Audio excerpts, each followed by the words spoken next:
Good afternoon. I think we're ready to begin. Welcome, everyone. I don't know about you all, but I had a little trouble finding a parking spot today for the first time ever being at this building, so I thought, wow, this place is going to be packed. So indeed it is, so thank you for showing up for today's edition of the Behavioral and Social Sciences Research Lecture Series. Today we're pleased to present three speakers presenting their work on the illustrative mathematical modeling in scientific workforce analysis. And I thought, in addition to giving you a little bit of brief information on the speakers, I could share with you just a little bit of my personal experience knowing these fine folks. I actually met them in a couple of different ways. One of the speakers, Navid Ghaffarzadegan, he nodded before I finished his name, and that's the only time I'm going to say it because I don't want to butcher it too badly. But I met Navid, I'll refer to him by his first name, a couple of years ago in 2009, I think it was, 9 and 10, or 10 and 11. He was part of the Institute on System Science and Health. He was one of our training assistants in the process of getting his PhD. So I kind of already knew Navid and his work in system dynamics modeling. Then last summer, I was tipped off to some work that was a master's thesis by someone by the name of Mauricio Gomez-Diaz.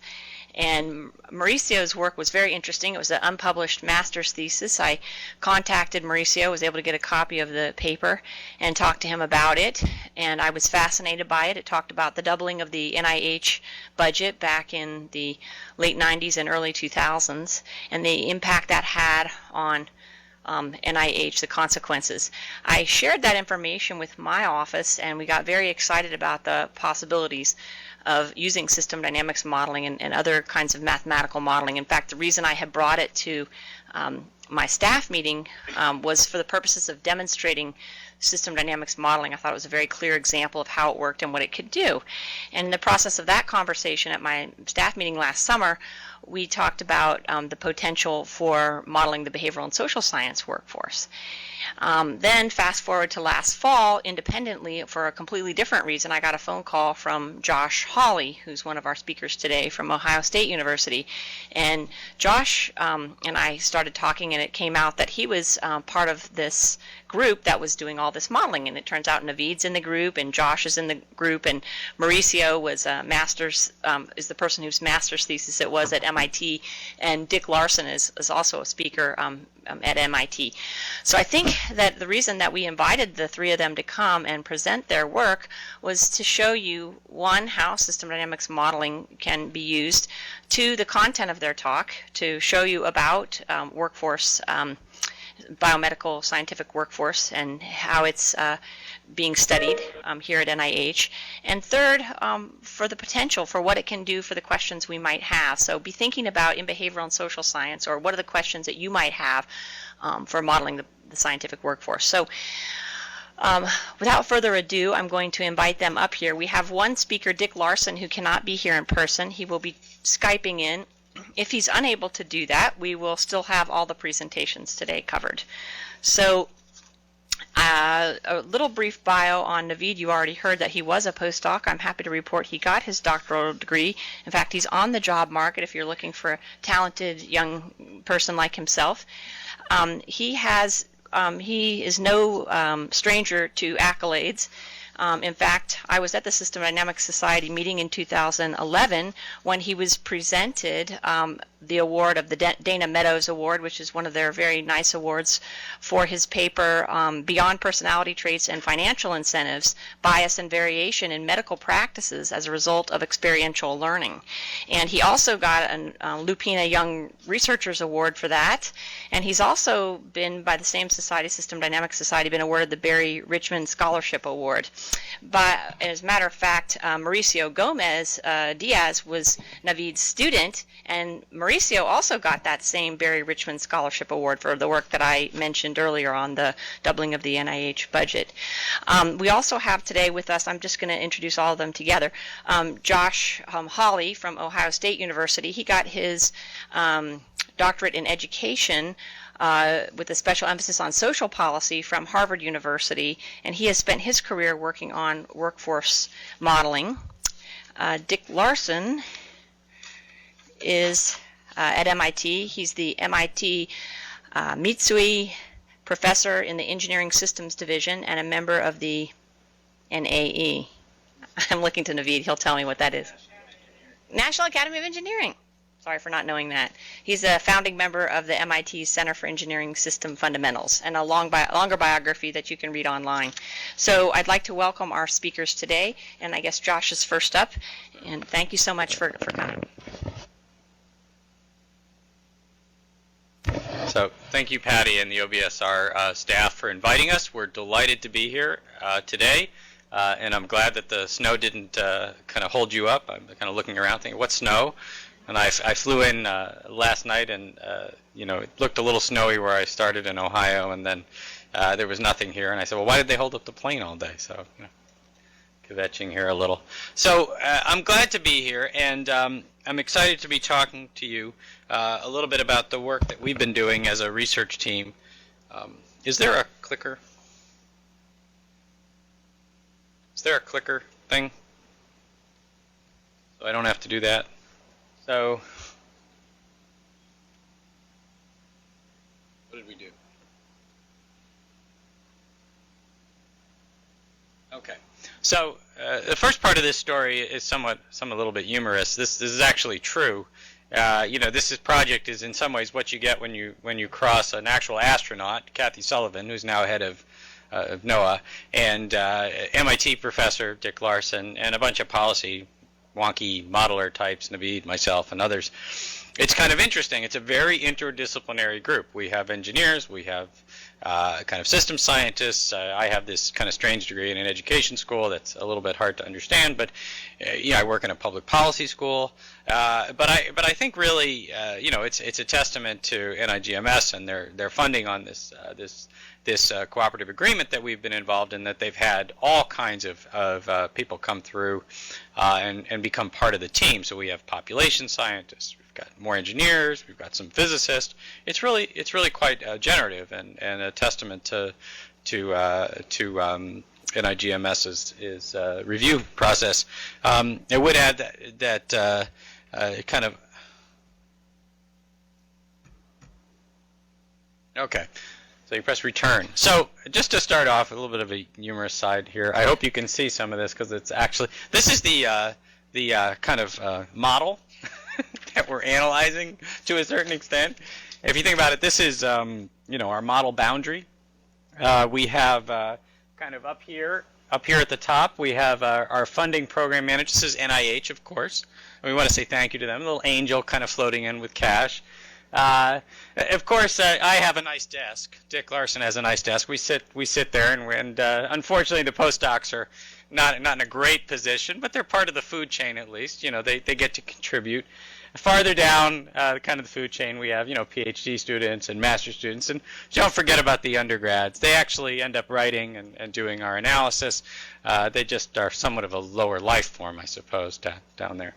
So it's, all kidding aside. This is, it brings out emotions in all of us when we see this, because it is somewhat representative of many of our own experiences as postdocs, as faculty members, as graduate students. There is a kind of a hierarchy in some ways to this work. And the stuff on the side is kind of what I was saying about the undergrads. So broadly speaking, what were we doing with this work and the modeling work we've been involved in? We're looking at kind of the inputs of government to really affect the science workforce, and in particular, we're focusing on really two things. Initially, for kind of conceptual reasons with NIGMS, we were looking at the postdoctoral workforce, because a lot of concern. Who here is concerned that there might be too many postdocs? Just raise your. Okay. Who here is concerned there's too few? Anyone? Okay, so you have a pretty general consensus, and you could see why we were asked to look at the postdoctoral problem. Not one of you raised your hand and said there's too few.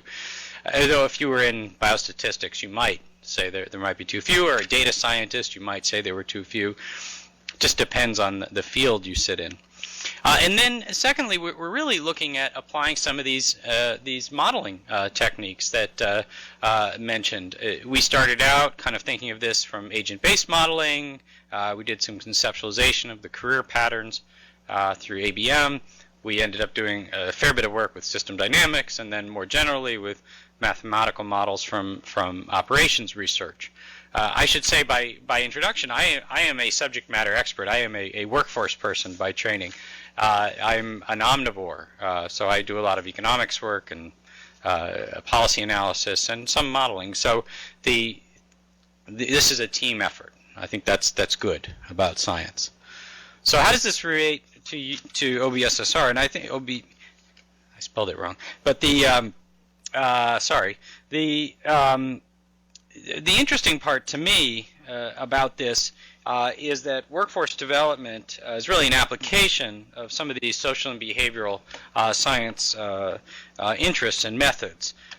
There's really a strong connection also to psychology and instructional methods in workforce development that connects directly to, I think, to the OBBSR's mission. I really found it interesting reading some of the materials from OBBSR because of the specific methodological frameworks that you've chosen to emphasize in your strategic plan, including systems science. And I think it's kind of a testament to the emergence kind of and use of systems science in the biomedical field and NIH and CDC and others, that this has kind of been a nice little a niche as part of this group. So I also found it interesting that while just on an irony in some ways, no, yeah, well, I didn't know we weren't in PowerPoint. You can just leave it alone. It's fine. It's fine. Just leave it. So I found it very interesting that actually NIGMS is not noted for having a lot of behavioral and social science research expenditures. If you look at the reports that OBBSR has issued to Congress, I believe, on this. But that's who's funded this work and funded some of the other MIDAS work. So I think it's actually rather maybe it's a little out of date, but it's interesting to note. So we're going to present to you 3 papers today, and we're going to be looking really at the process, kind of the workforce side, the funding side, and then combining the two to look at the biomedical workforce. And the first paper I'm going to talk about is a paper that Navid and I have co-authored with Dr. Ananda Sai, who's a colleague of mine at Ohio State and a statistician. And we're looking really at conceptually at the postdoctoral training in biology and medicine and how much more common it's become and for PhD graduates. And really, conceptually, we're interested in this issue of these prevalence or coming prevalence of international postdocs into biomedical fields in particular. And if I asked you this just up front, how many of you think that there are too many, or that we have a problem with the distribution of in biomedicine between international and national graduates? So too many international graduates. Anybody? Ah, okay. I'm not sure I could do justice to that definition at this point because it involves a articulation of the occupational structure, and I don't have that list in my head. But the way kind of biological sciences are defined when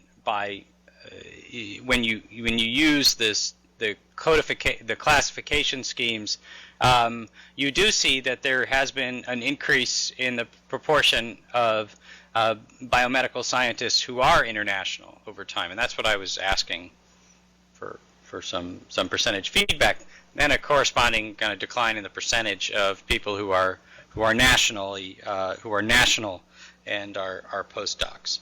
And we're particularly interested in analyzing the difference between national and international postdocs and looking specifically at a policy intervention that was talked a lot about, capping the duration of postdoctoral training at some relatively artificial point of 2 years or 4 years. So what would happen to the system if we ended up capping the duration at a point in time?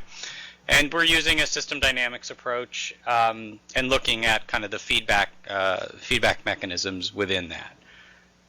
So what we did, initially we're developing a model, we calibrated it to the data, and we're then applying some particular policies to look at some of these transitions. And then we're doing some simulation. Okay. So if you think about this, let's think practically about this. So how do we get postdocs? Well, so we get postdocs from kind of the group of PhD students. Now, of course, you have some PhD students who drop out before they receive a PhD. You have some that go over the top and are really successful and become professors right after being a PhD recipient. And you have others who kind of go through and become postdocs, and some leave while they're in the postdocs, and some continue on to being professors. So I think it's interesting, to note that there's an international dimension to this, because you also have postdocs coming from other countries as well as from the United States. So this kind of map can be duplicated for different groups over time. Within this, you're basically looking at the change in the postdoc population, and it's equal to the fraction of people who are entering and exiting, and it's dependent on the entrance rate and the but the important part kind of about this is you can quantify this based on kind of aggregate data from surveys like this survey of doctoral recipients. Within this, we're looking at, for example, openings, and the hiring of postdocs is kind of modeled as a fraction of kind of openings, and hiring for faculty positions is kind of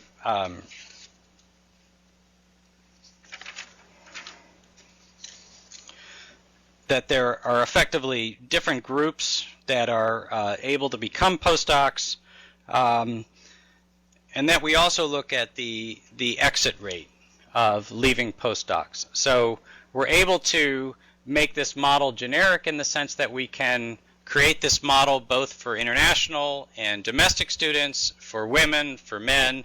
So it can be applied as a model to different demographic groups within the postdoctoral workforce. Yes? How are you defining a postdoc? Right.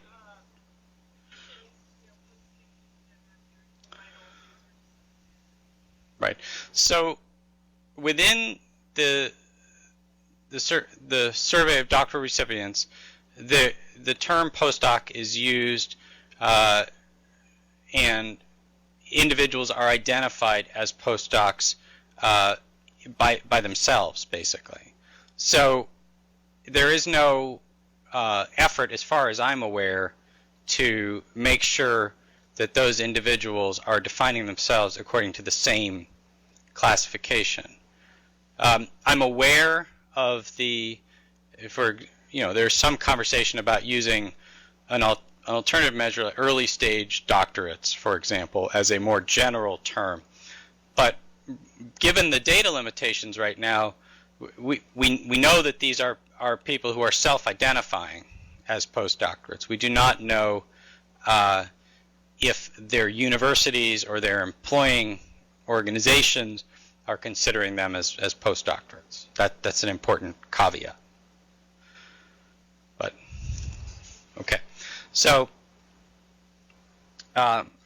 taking into account this model, we have kind of the actual data. These are the kind of the number of postdocs in thousands in their data, and then we just have the simulation runs based on the system dynamics model.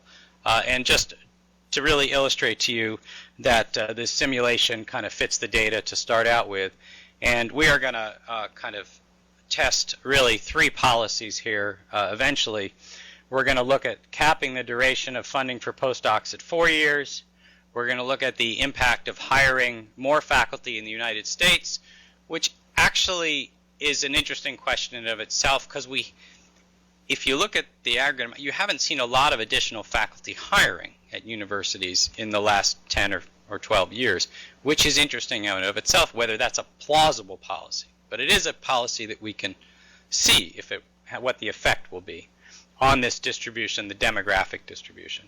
And then the last one is one that has much more theoretical power in some ways, which is the long-term increase of changing the skills mix lower down the model boundary. So if you change the distribution of skills at the high school level, more kids know algebra, for example, then you might presumably see an effect over time. So we're going to just kind of see what we might think the effects will be, and remember, we're particularly interested in the difference in the effect upon these 2 demographic populations.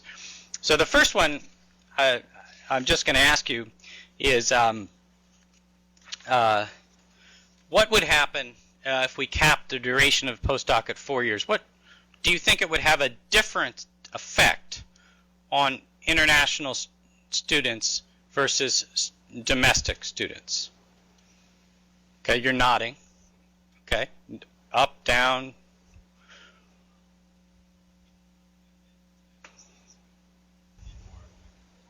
More effective, negative, like their numbers would increase or decrease? The numbers would decrease. Okay. All right. Anyone else? Okay.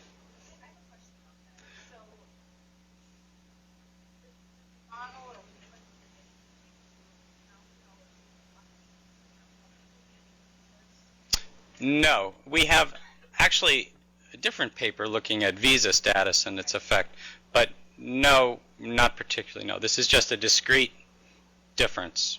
Postdoc is international or not international. That actually is a time-dependent thing. You can change, but anyhow, let's see what happens. So, did it have the effect you thought it would? No. So actually, if you cap postdocs at 4 years, you actually see an increase in the likelihood of, international students becoming postdocs, and an increase in the number. And then you see a corresponding decrease in the number who are national. And I think you can. There's some just confidence intervals. The interesting part about this is asking yourself why, why this might be the case, rather than just observing it.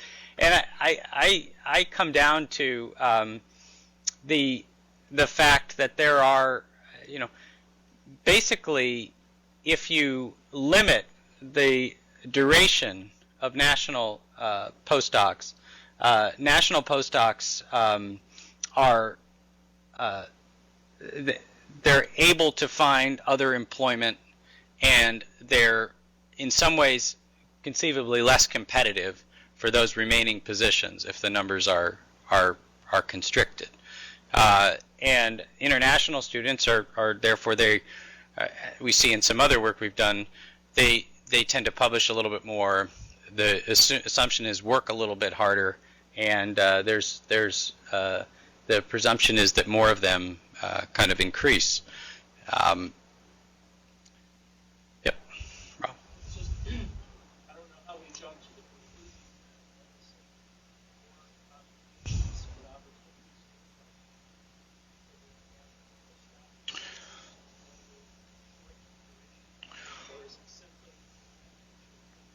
conclusion that they're now called something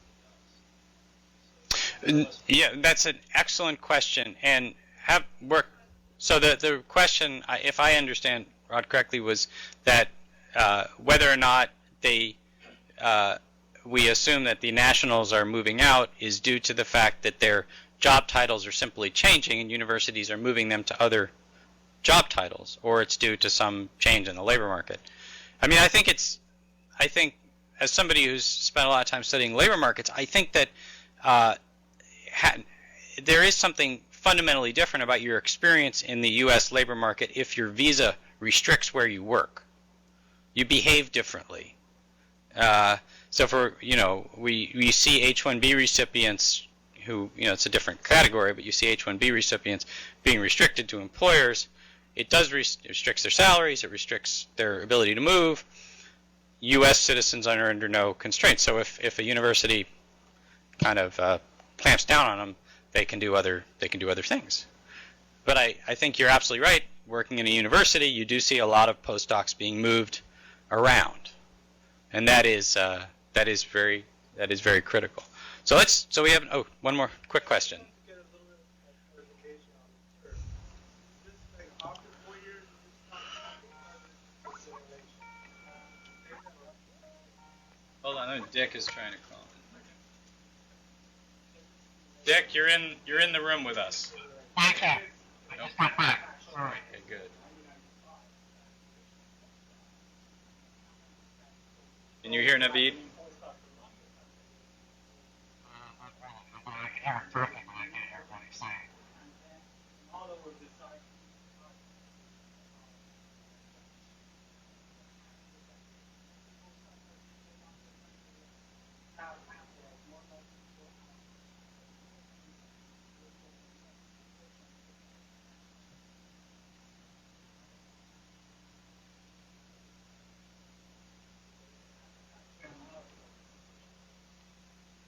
So let's yeah.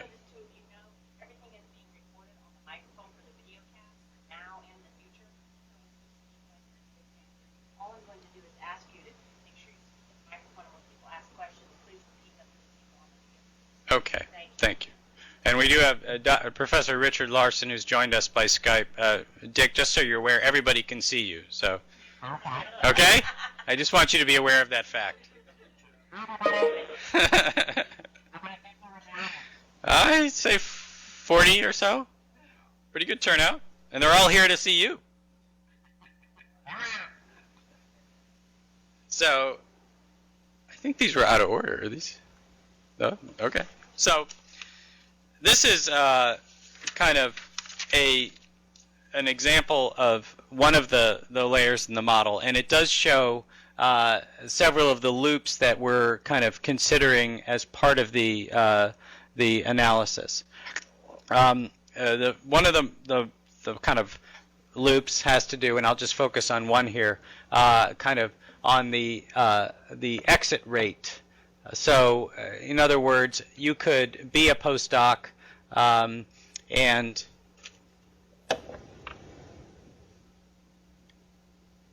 hold on, I know this probably works somewhere. Okay. Tools are useless.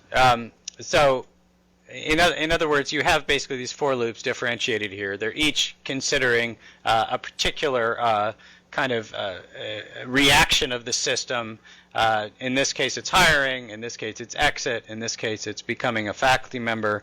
And in this case, you have frustration or time to leave. So in other words, just thinking at the frustration or time to leave here, you have a lot of postdocs who decide to leave academia or exit completely. You have others who are becoming post professors, but some of the effects upon when you leave have to do with the time, whether or not you've received position offers, how successful you've been in your job as a postdoctoral recipient. And the other loops have kind of similar qualities. And the one we were kind of talking about in terms of the international students and affecting their likelihood of replacing nationals when you cap the duration, really I think has a lot to do with the quality of the PhD graduates. And again, there's a lot of anecdotal evidence thank you, that that does show some substantive differences, both in terms of aptitude, in terms of test scores, and in terms of performance in graduate school of international students over domestic students. And we observe that particularly in scientific fields, but it's also true in social and behavioral sciences in some ways. So the second one, this one doesn't have the test in it. I was going to try to trick you again here, but it didn't work. So the basic question is, if you have more faculty hiring in the United States, is it going to more dramatically, is it going to affect internationals versus nationals more? And as with the other kind of test in some ways, it's going to increase kind of the proportion of international postdocs, and it's not going to have as strong an effect on nationals. And I'm trying to remember what the logic behind this one was. I'm drawing a blank on this one. But we can get into it in the discussion if you want. And I think, frankly, one of the things that strikes me just most obviously about higher faculty hiring is just how little of it there is and how little data we have on this occurrence in just nationally. You have to basically go institution by institution or manipulate aggregate statistics at the national level to be representative of fields. There's no field by field data unless you assemble it yourself on hiring. So I would, while we show this result, I also have some significant questions about our data resources at the national level on this particular issue. The second one really shows the strongest effect, and I kind of presaged this in my introductory comments to the policy models, where if you look at what's going to have the strongest effect on the likelihood of native U.S. citizens to compete for postdocs, or I would argue other scientific jobs in the U.S. labor market, whether they be in biomedicine or in other fields, you have to observe the gap between performance on basic mathematics and English and science exams of U.S. students, and the wide variation in performance that we've tolerated as a society at that level. And fixing that problem, while it may have a much stronger effect on national graduates, is also much more complicated than fixing a very narrow problem of how should we kind of manipulate the length of a postdoc. And it isn't something that NIH, for example, has sole control over. Education is a state constitutional responsibility in the United States, so you basically have to address it through 50 states. You can't address it, you can address it partly at the national level, but setting common core standards, which the federal government is doing, is not going to address the skills gap at the local level. That's a fundamentally different problem. One more, and then we'll take some basic slides. So this is just a summary of the effects on the different policies. You see there's an additional line for capping the duration at 2 years. It just shows basically the same kind of direction of the effect. The only policies that are going to have fundamentally increase the number of national postdocs are really long run increasing, changing the distribution of skills at the K through 12 level, at the secondary school level in the United States. So what did we learn from this? We showed that if you cap if you cap the duration of the postdocs, it will unexpectedly in some ways increase the ratio of international postdocs. And we also showed more openings emerge after you, when domestic kind of postdocs leave careers, more openings emerge which are kind of replaced by international postdocs. And we talked a little bit about the feedback loop that creates that situation. And then we discussed that really the leverage point for this is at the high school level, and I would argue earlier on at the middle school level. The last thing is this model is generic. It can be applied, and I kind of pointed out that you can duplicate the model by race, by gender, and as long as you have the distributions for the different subpopulations, that would work. I would point out you can also do it for different fields. This is not something unique to biomedicine. There are, whatever the definition of that is, there are subpopulations of postdocs in other fields as well. So we're expecting this paper to be published quite soon, and I think, how are we doing on time? I think we should probably move on to the second paper. Okay, let's move to the finance part, and I'm going to talk about the effect of changes in funding that exists for researchers on research enterprises. We all know that most research enterprises are affected by government funding. You know, they need funding to run, and you know, when you look at these fundings, you see that. Okay. When you look at the trend of funding, you see that sometimes it changes dramatically. There are two examples. One is NIH doubling. In just 5 years, the total funding doubled. And another example, which we are all aware of, is the sequestration and decline in funding. And the question is that what can happen when, in the research enterprise level, when you change fundings? So let's develop a simple model. Just consider a federal agency that supports research. Let's say it is biomedical research. Let's assume that this funding agency is providing flat funded grants for 4 years. So each grant continues for 4 years. And so in a steady state level condition, just whatever you have as your resources, you are spending that to fulfill past year commitments that are coming from past 3 years, and whatever is left, you give them for competing grants, and people compete to take those. So you have past year commitments from last 3 years, and then there is this new year competing award. In a steady state, 25% of funding goes for each of these categories. So people are competing for the leftover, which is 25%. If I want to provide a simple math to support it, I say, well, you know, funding that people compete, if it is Fy, it is equal to whatever the budget is minus whatever the commitments are from last 3 years. Okay? So in a steady state, if you have $10 billion, every year you are paying 7.5 for past year commitments, and the leftover is 2.5. People will compete for that. Now, the question. So if there is a small change in this total funding, what will happen to the competing award? Let's say we are going to change $10 million to 12.5 just for 1 year. So just 25% increase in total funding for only 1 year, and then we are going back to our previous stage. What will happen for the competing award? You know, you can simply calculate that.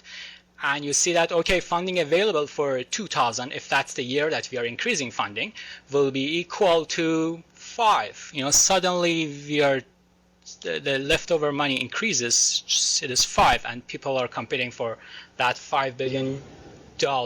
And then you continue the calculation, and you see that next year, actually, we won't have any funding, because now we have that $5 billion commitment that we made last year, and we are going to pay another year for funding. And because we are going back down to our $10 billion, then we don't have anything. And next year, again, it will go to 2.5. And then, you think, okay, we are done with this fluctuation. But again, after 4 years, in 2004, you see, again, there is a jump. And just consider the fact that total funding had only one jump for 25% in 1 year. But changes in competing award actually was 100%. For 25% total funding, you see 100% change in competing award, and then 100% negative change, and ups and downs with time period of 4 years. There is a reason for that. So we frame this as rule of 4. So if you are giving grants for average time period of 4 years, and you want to keep your commitment, so whatever last year funding is, you want to fulfill those, so all those changes will be reflected, the burden will be shifted to new competing award, which will be only 1/4 of your total funding, so that change will be 4 times more. And that's the magnified effect. And in fact, you don't need to have that 4-year time period, or your grants can have different duration. There will be an average time period, let's call it tau, and we mathematically prove that still we have the rule of tau. So if your organization actually paying for longer time period, the effect will be much, much more magnified. And we were surprised with this simulation, and then we thought that, okay, let's look at how the model predicts for NIH doubling. Let's say we are going from $10 billion to $20 billion from 1998 to 2003, and we thought, okay, let's experiment with 3 different scenarios. Let's each year have constant linear increase in total funding. Second, let's have fixed percentage increase in funding until we get to $20 billion. And the third one, just we manually changed the grants duration. So what you see here is the dashboard of the model. For each of those scenarios, we have total budget. As you see, in 1998, it is going from $10 billion to finally in 2003, it is going to be $20 billion. And what is different in these scenarios are those incremental changes, or those steps. And the model calculates commitments for each year, and then calculates new funding and shows percentage of change in new funding. Okay? So in the first scenario, you see that suddenly for a 20% increase in funding, we have 80% change in new competing award. And then it goes to 0%, and again 44% increase in 2003, which is exactly after 4 years. And then decline, negative 31%. And you can imagine that how that can affect the research enterprise, people who are competing for award.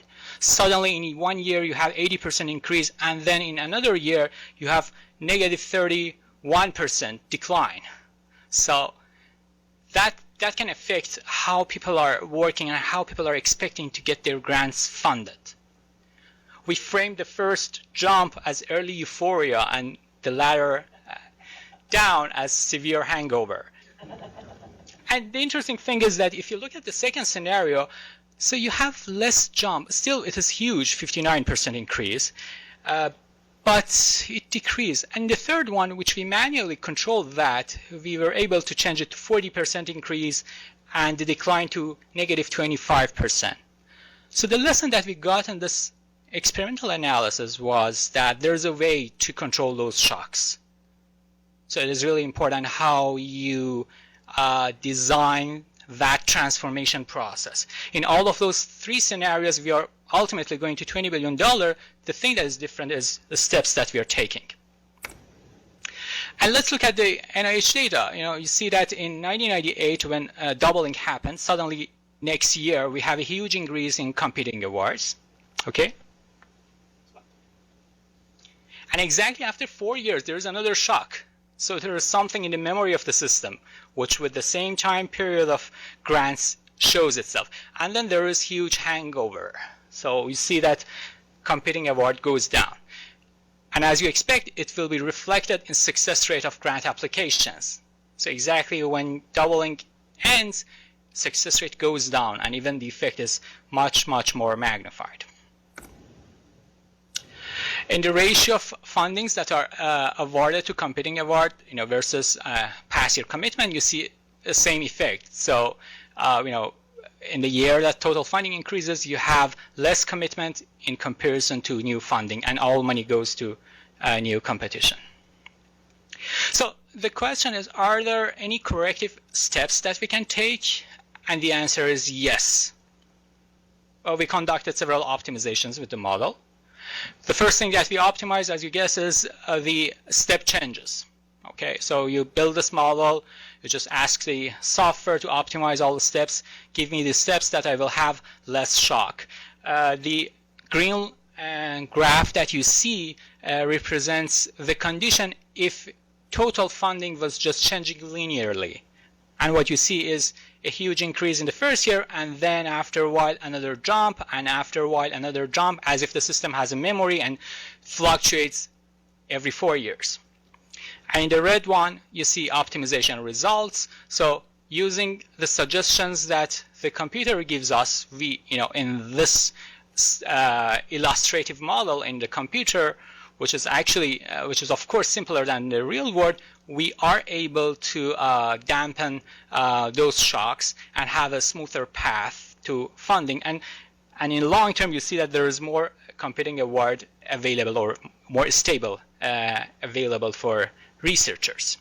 We did more analysis. Another thing that we changed was duration of fundings that are awarded. So it's not just a step that you can change, but sometimes you can change the average duration of fundings that you are giving, and that also helps. That also helps to smoothen the path.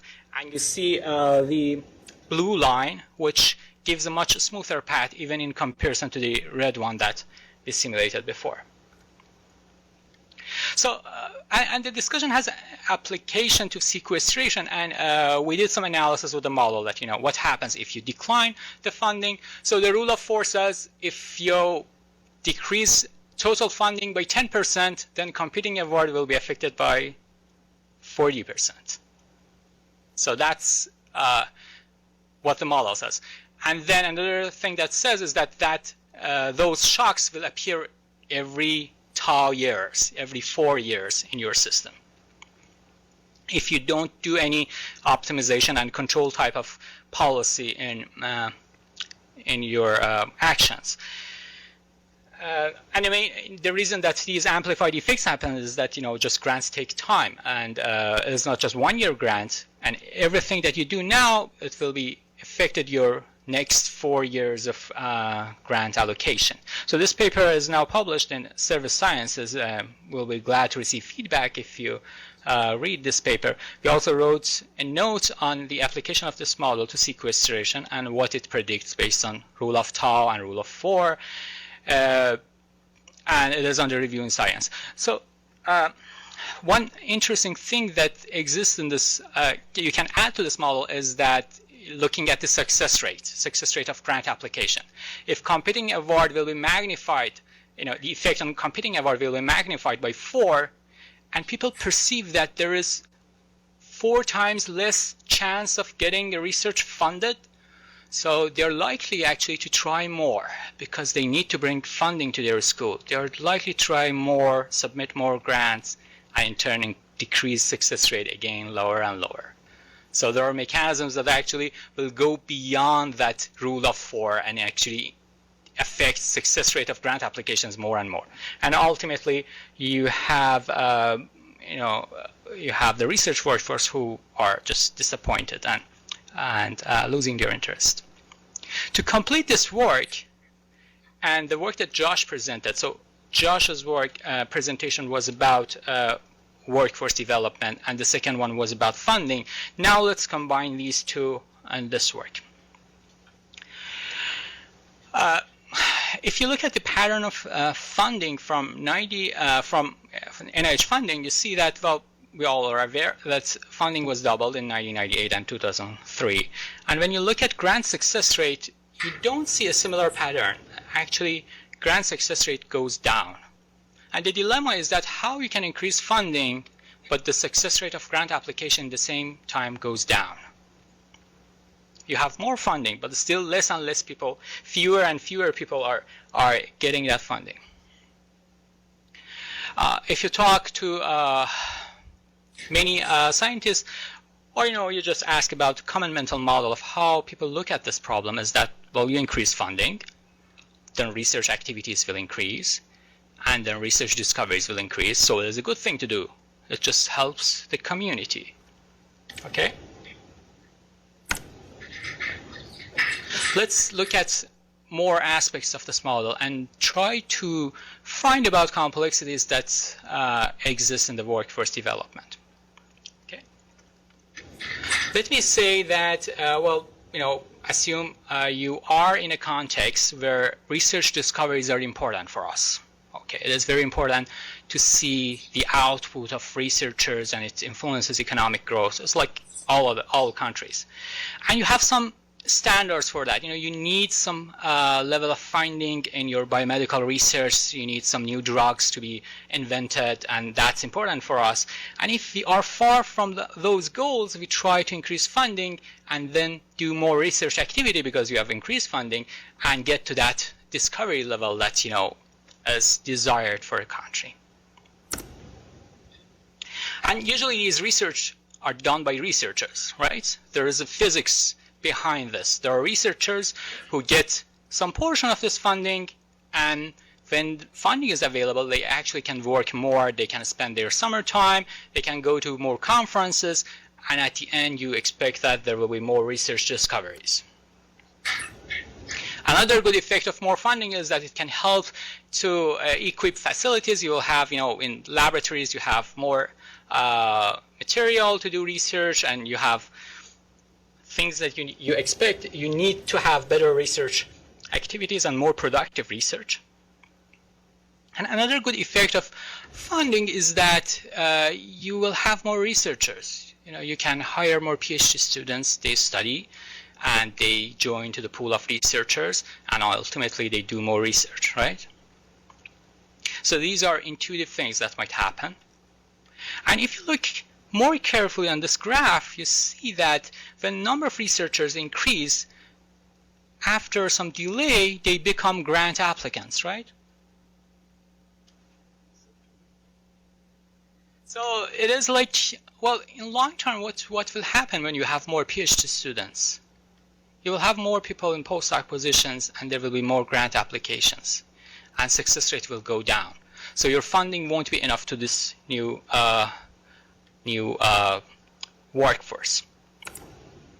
And another thing is that when success rate goes down, then there is perceived competition with all those pressure from institutions that you need bring funding to get tenure, and you need to bring funding to support your lab.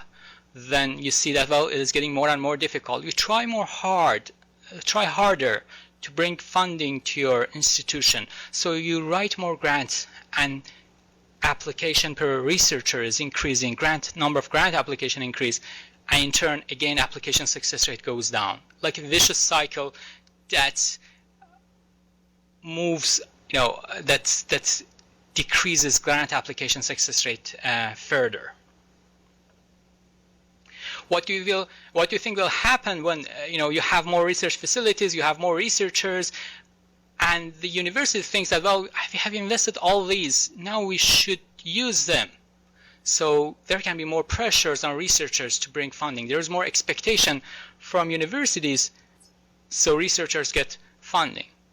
And there's also political side to this. So if we are spending all this funding and there is no research discovery, why government should support for that? So it becomes more and more difficult to build that support and change funding. There are other aspects. If grant success rate goes down, there's this frustration across researchers. Well, I'm spending all this time and I'm not getting promoted. Just, what is this job? And training time increases. There's just not enough funding available to do research that you need and write papers, and gets more and more difficult. And one of the most interesting things for me is that all of our resources are limited. Each of us has limited time. if you are writing more grant applications, you're doing something less, right? You're compensating for that. And a researcher either does research or writes grant, right? So, this vicious cycle will lead you to write more grant applications rather than doing actual research. So at the end, even we don't necessarily have enough research funding, because just people are, the whole career has changed from doing research to writing grants. And with all those fundings out there, just all universities says, well, we want a share of that funding. NIH grants has increased, so just bring some funding. So again, more pressure on researchers. And just country level research discoveries might change as as the country doesn't do well or does well. So that can also change. And another aspect is that all these research workforce, there is more detail to that. There are young researchers who behave totally differently than established researchers, and they need to promote. They need to do their best to get to the second stage. And when just success rates of grant application goes down, the first group of people that are more likely to affect it are actually young researchers in comparison to the established one, which usually in average can write better grant applications. So that's also something bad. And just compare these two models, right? The first one on the left was the common mental model, just a linear one. What we usually expect: you increase funding, you increase research activities, you increase research discoveries. And the second on the right shows the different dimensions of complexities that exist in the system. And it's not that easy like model one, right? If you change funding, there's no guarantee that your discovery will change, and there's all these feedback loops that will work. So we model this using differential equations. It's the classic system dynamics modeling, and we simulate that model. And on the left side, you see the trend of NIH budget. The actual line is in blue, and simulation result is in red. So the model fits after calibrating the model with the data. And the right one is number of applications. So it fairly replicates number of applications that was for NIH grants. There are all variables that you can look. So we have also data on application per applicant. Is a smaller time period, but still, simulation, the red line, fairly follows that. Grant application success rate, the trend, we are capturing the trend, but not all details of oscillations there. So now having this model, like what we did in the first paper, you have a model that you have calibrated with the data. Now it is ready for counterfactual analysis. That's the methodology. You build a model, you calibrate it with the data, you make sure that it is following what is happening in the real world. Now you can play with the model. Change things to see if you are getting better results. Put postdoc cap, see what is happening for a number of postdocs. So we did several tests with the model, and so it is in the paper. We're happy to discuss. But in short, we work with that 5-year doubling policy. We change it. We make it smoother for a longer time period. We cap number of researcher or students that each professor can hire as research assistant, and add to the pool of researchers. And we also did some more analysis, things that might be very difficult to do in the real world. What if NIH has the ability to manage a duration of funding? Like, not all fundings that are allocated for 1 year should be spent in that year. If there was this ability, could have that help us. And there are simulation results. And actually the fourth one, which is more managing the funding and having a sustained growth, helps more. And you get more grants funded, and you have better grant success rate. The main point of this study is that there is this complex nature in this enterprise. So it is not a linear thing that you can change something and expect things happen. And that complex nature results in counterintuitive result. You do something good, and the result is not good.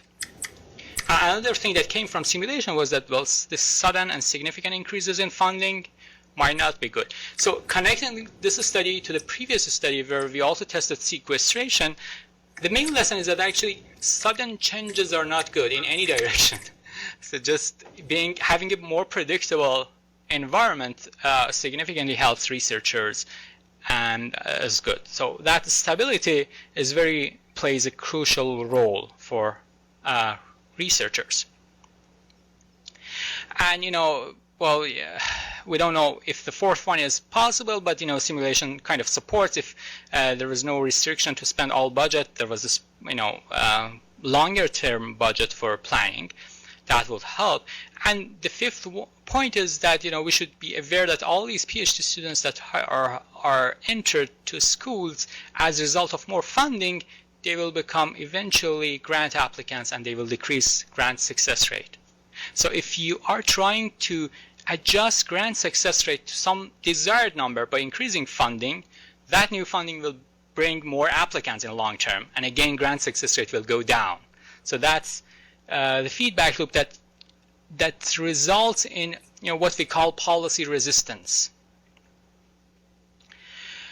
And the sixth point is that methodological contribution or methodological point, that when you have this modeling and computer simulation, you can do counterfactual analysis. You try to fit what you see in the data, and then now that you have this machine that replicates things very similar to the real environment, you can play with this, things that you cannot do easily in the real world. It will be costly for you, but in your simulation model you can do counterfactual analysis. So these three papers that we presented, the first one was about diversity and dynamics of postdoc population. The second one was specifically about funding, and the third one was both, having funding affected workforce development. We have more papers in this area in the past. We have work on diversity and productivity of postdocs, so how they can become more productive, go to more conferences, and write more papers. We also have looked at effect of retirement age in academia. So NIH asked us what was the effect of. So there used to be this law that after 65 years old, you should retire in academia, and then the law was removed. And we built a simulation model to estimate the effect that this policy had on unemployment in academia. And the sixth paper that we had in this area was about PhD reproduction dynamics, with the metaphor that each professor produces a PhD, that PhD can become a professor and produce new PhD, like how population grows. Mother give birth to a baby girl, and that baby girl becomes mother, and then goes on and on. And we estimate that, and the argument in that paper is that the supply side of workforce is just way saturated, and there is no way to help them find positions in academia. Josh, stay up there. Okay. So before we conclude and open the floor for questions, just want to note that one of the reasons I think we were asked here was to think a little bit about how these methods might be applied to the social and behavioral workforce.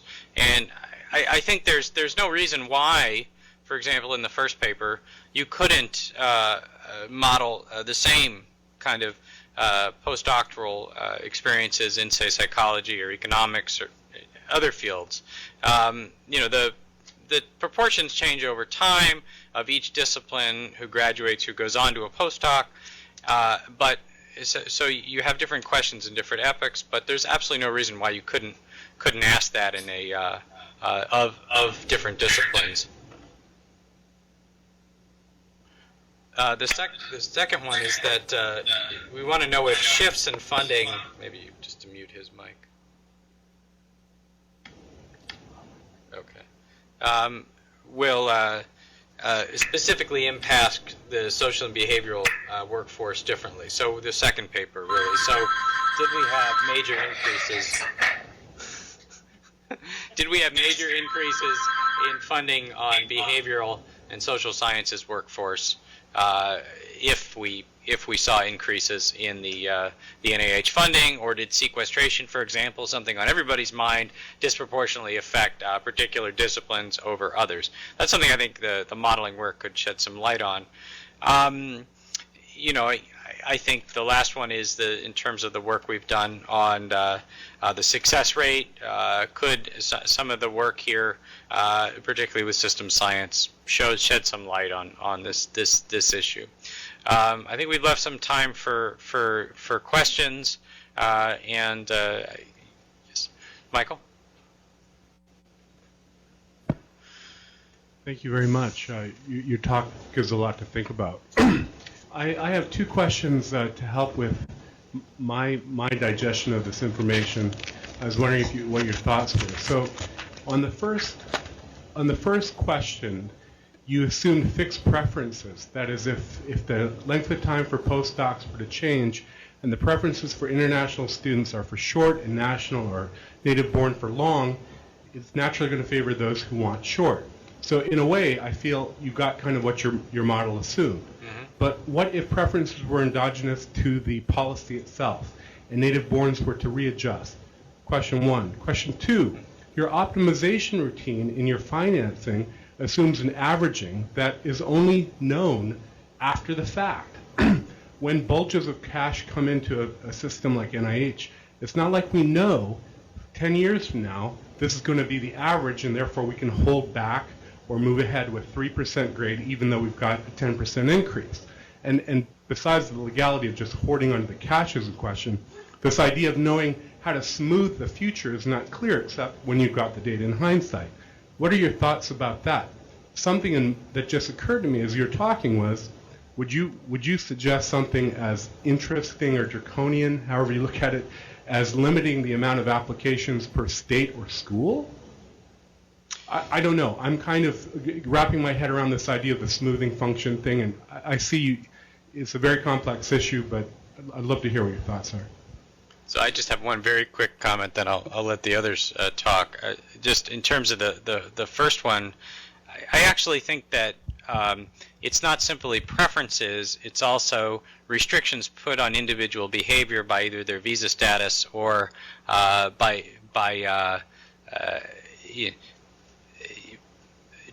tradition, for lack of a better word. And I do think that there is some more, that different groups, whether they be international or national, or women or men, have different historic reactions to these system shifts like this. And I think that the term preference might encompass a little something that may have a fixed portion and a variable portion.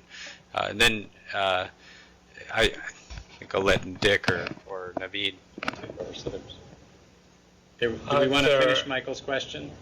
Okay, go. Okay, I agree with the comment about that postdoc population. So we don't make any assumption that when a professor wants to hire somebody, looks, if that person is a national, domestic person or international, we think that's reasonable assumption. It's just not good to look, where the person is coming from, and it's just hiring based on, the capabilities. And it happens that when you calibrate the model, when you cap the duration, just the proportion of domestic workforce that and going out of the pipeline will be more than internationals. And the reason that we have is that probably international postdocs, many of them has visa restrictions and they cannot stay forever, and they also have other opportunities in their home country. So when you have them in a queue based on how long they have been in postdoc, so people at the end of the queue with longer staying in the postdocs are actually domestics. So when you cap them, they will be more affected. And then the second question is that all these positions that become available, how will be allocated between others? So even if they will be allocated equally between national and internationals, because you get more rid of national people, then number of internationals increases. That's the mechanism. So there is no assumption about the way that people might make decision about their the applicants.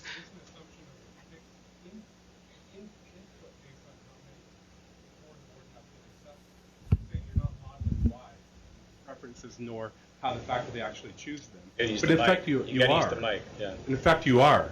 When- So we don't. So this is not. So we have the number of PhD graduates from, U.S. citizens and non-citizens in the U.S. So, or whether you want to call this assumption or data, there is this data, right? Yeah, I mean, I would say that the trends are fairly.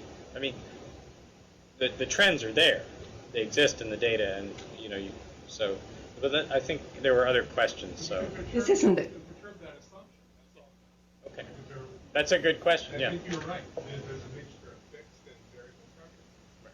You didn't see anything entertaining that shift, because what would happen in a policy arena so quick like that is you're gonna disrupt that. And I would just argue that some of our initial ABM programming, which is not here, did take into account some of that more that non-fixed preferences, and it's easier to do in a ABM model when you have individuals kind of interacting with the system. So, but Irene, I think, had a question. So I was just going to, excuse me, I don't have a very good voice today, but I was just going to comment in a somewhat more philosophical vein to your question, Mike. I'm always reminded of a quote from Albert Einstein, which is, you should make a system simple, as simple as it needs to be, but no simpler. So what you've done, I hope, is that your assumptions that you built into the model actually are reflected in the data. That should be no surprise to anyone. And it should also be, I think, no surprise that the purpose of the model is not to make accurate predictions of the future, but to help us understand the dynamics of the system. And I think in that sense, it's very helpful. Thank you. It's a philosophical reflection.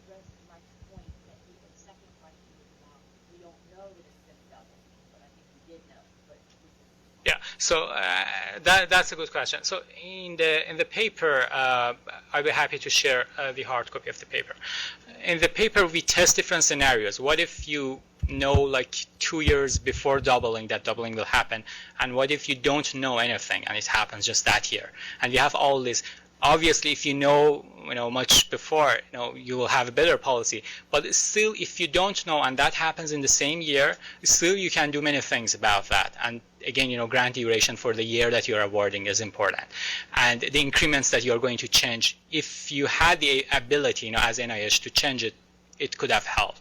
And grant size can also help. So I don't have it in this paper, but the size of grant affects success rate of grant applications and can, decrease the risks that if individuals are risk averse, that can influence their behavior.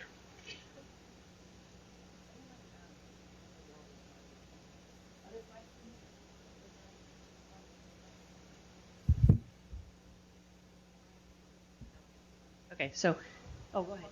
Go ahead. Did you differentiate, either in the model or when you were looking at the empirical data, non-U.S. postdocs who got their degrees in the United States versus not in the United States? Yes. Non-U.S. postdocs who have degrees in U.S. or yes. So this, data in FACET kind of differentiates these two populations. And do you find any differences? Well, the number of postdocs that are coming that get their degree from countries other than U.S. and coming for postdocs in the U.S. is increasing. And I think Under the 4-year model, does it increase that you get more non-U.S. In the model, non-U.S. trained docs going into postdocs? No, that's not a part of model. That's part of the data. Okay. Data kind of adds those two groups, but they can differentiate them. We have data on how they are different. Because the reason why I'm asking the question is part of the historical concern about really starts with the doctoral training, and that is whether the doctoral the relationship between U.S. doctoral scientists in comparison to non-U.S. doctoral scientists trained in U.S. institutions. So I'm trying to see if I could, and now I may have missed it, given the speed in which you've been summarizing it, but whether those are distinguishable groups. they're not distinguishable in the model themselves, but they're distinguishable in the data. And I would just add that in another paper that we're working on, we are looking at the productivity differences of kind of subgroups of internationals. So people who have visas and people who are what's the other one? Green card. Green cards. And so there is some attempt in further work that we've done to differentiate that population, just not in the specific model that we're presenting right now. Other questions? Okay. What happened with the termination of the early retirement law? What did you see? Do I let Dick take that? Dick, did you hear the question? Since nobody's heard from you, do you want to talk? You can't hear us. So, Navid, go ahead. You can answer it. Dick? No? He doesn't want No. Okay. Go ahead. So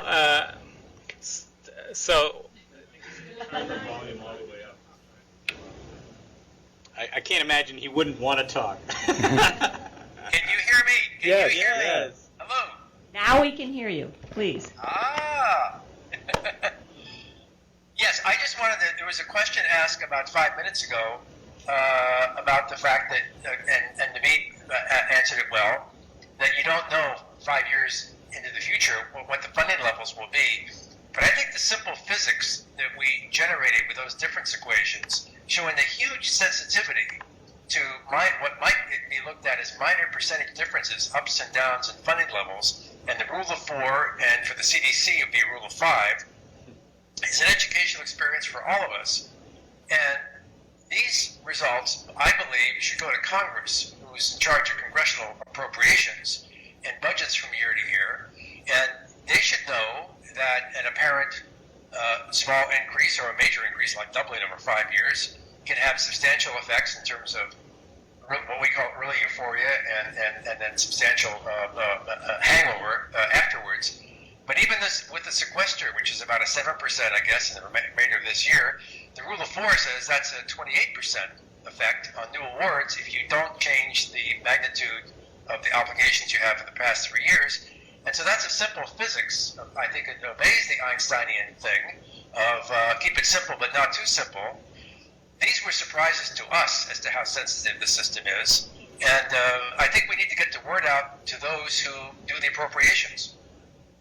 Thank you, Dick. I wanted to highlight on that comment that the other piece I think that needs to go to Congress, or the ears that will listen, and I'd like you all to expand on this because I know Navid touched on it, but it was in the Mauricio's paper, and it had to do with the constriction that NIH and other federal agencies spend all their money within that budget year. So can you please comment on that and how that might change things if we were not constricted to spend all of our money in any one year? I think everybody who's here who works in the federal government is familiar that at the end of the fiscal year there's a mad scramble for spending, because we know that the following year we won't get the same budget if we don't spend everything that we had the prior year. Well, I think that's an excellent question, and Navid, correct me if I'm wrong. That's a particular twist. I don't think we've analyzed in detail, but we could take our model and put that possibility into it as a flexibility for NIH and rerun it. My intuition is that giving you flexibility on not having to spend everything in 1 year would greatly relieve the issue of the euphoria and the hangover part that we talked about. Yeah. So in the second paper, you can kind of manage all those steps of change in funding. And the third paper actually it helps you, to adjust the success rate so it doesn't go down and activate all those reinforcing vicious cycles. Okay, so we had a question here, Yeah, a question we- here, we but also also had asked the to get back to the retirement. retirement We also question. had a I'm so sorry. retirement. So, Dick, there was a question about effect of non-fixed retirement on academia. I think that was in your paper. Yeah, because we're looking at faculty counts, and at MIT for the past 35 years, and I don't think MIT is an exception. There are exceptions. Our faculty count in terms of tenure-track faculty has been flat for 35 years at 1,000 faculty members across all 5 schools and 20-some-odd departments. So it's no growth. And Navid and our staff have been finding out that the no-growth policy is similar in many parts of academia, the exceptions being life sciences, NIH-funded areas, which has gone up slightly, maybe 10%, and also computer science.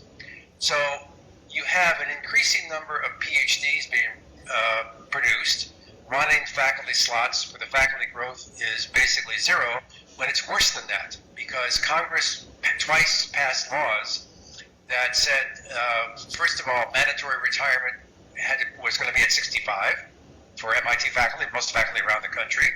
Then they changed it to 70, and in the early 90s it was changed to no boundary at all in terms of age. So we wrote a paper on this. This is also published, and in round figures, that reduces the number of new assistant professor slots at MIT in a given year from about 53 or 54 or so to 46 or 47. It's a major percentage change decrease. So maybe there are 9 or 10 careers that can't start per year at MIT due to the lack of a mandatory retirement age. Now you multiply that across the entire country. That in a sense says faculty counts are not flat, they're going down in terms of the new slots that are available. I wonder if you looked at the effect of the ERA funding stimulus in your models? You're channeling other people in the room. That actually has been something we've been asked by NIGMS, and no, we have not specifically, although it is on our to-do list. As you know, there are other federal stimulus dollars as well. But I have more of a comment. I appreciate that you need to keep your model simple in terms of the turnover of money with your grant model. But in reality, I mean, our budget officers work really hard in order to counteract some of these constraints, such as duration of the award, modifying the length of time, reducing the budget award in a given year if needed, like in the upcoming sequester time. So it's not as that linear as you're presenting it in reality for us. Yeah, we totally agree that in the real world, just all models are, kind of take simplification assumptions, and there's no right model. All models are wrong, and they have all these assumptions to simplify, because at the end you should run the model and simulate. And what is important is to make sense of reality, to get some insights, rather than replicating every details that is happening in the real world. So we totally agree with you that there are just more details about decision making in all of these papers. Can I make a comment about this? Because can you hear me? Yes. Go ahead. Okay. I think the question is an excellent one. One might imagine, and maybe NIH has this already, but I'm not aware. One might imagine you take the simple model that we have and you complexify it, if I can use that word, to incorporate all the flexibility that NIH decision makers have in terms of slight reduction in past awards and adjustments of the lengths of contracts and grants, etc., and actually make it, it's like a control room simulator forecasting into the future, and also having in the database the past obligations. And it would allow the NIH decision makers in one integrated model-based framework to see the consequences of alternative tweaks. Here or this. Here, this goes up, that goes down. This grant is shortened, that grant is lengthened. The amounts are leveled or something. And that might be a coherent, single decision support tool that could help going forward in the future. We don't have that now, but one could imagine taking our simple model as a skeleton framework to build such a thing. I have two questions. One I think is easier than the other. The easier one is in your simulation with changing the quality of, I guess it's K through 12 education, and that resulted in a higher proportion of domestic postdocs than otherwise. Is that dependent on more students getting PhDs or better quality students that then compete more effectively with the foreign-born potential postdocs? The second one. Yeah. I mean, it's better quality. Better quality, okay. Oh, you want? Yeah. So the other question I think is a bit more difficult. In your last set of examples, the endpoint, if you will, was success rate at getting NIH grants. But I'm wondering if you've tried to do any kind of analysis that actually looks at the quality of the research that comes out of the NIH funding rather than just the success rates. Because really, I mean, that's what we would like. It's obviously much harder to measure, but there are, you know, journal impact factors, publications, that sort of thing. You should answer. Could I? Difficult question. Actually, it's not that difficult. I'll say that because of data limitations right now, you do not have direct measures of publication or productivity that are integrated into these workforce data files that I'm aware of. Although I know NSF is working on incorporating some productivity and impact into that. Also, I would just add that it is possible to appeal, and I know NIH and NSF work together to analyze this data, so there's probably some internal research group that could do that, but external contractors like ourselves really do not have the flexibility with that data right now. So, You have one more question? somebody who hasn't asked a question. Just to say, a data set you might want to work with is the National Research Council's study of doctoral programs. Right, we've looked at that, yes. Which runs across fields of science and does have the productivity measures and does have grant history. Right. And that's available and archived at Inter-University Consortium of Political and Social Research.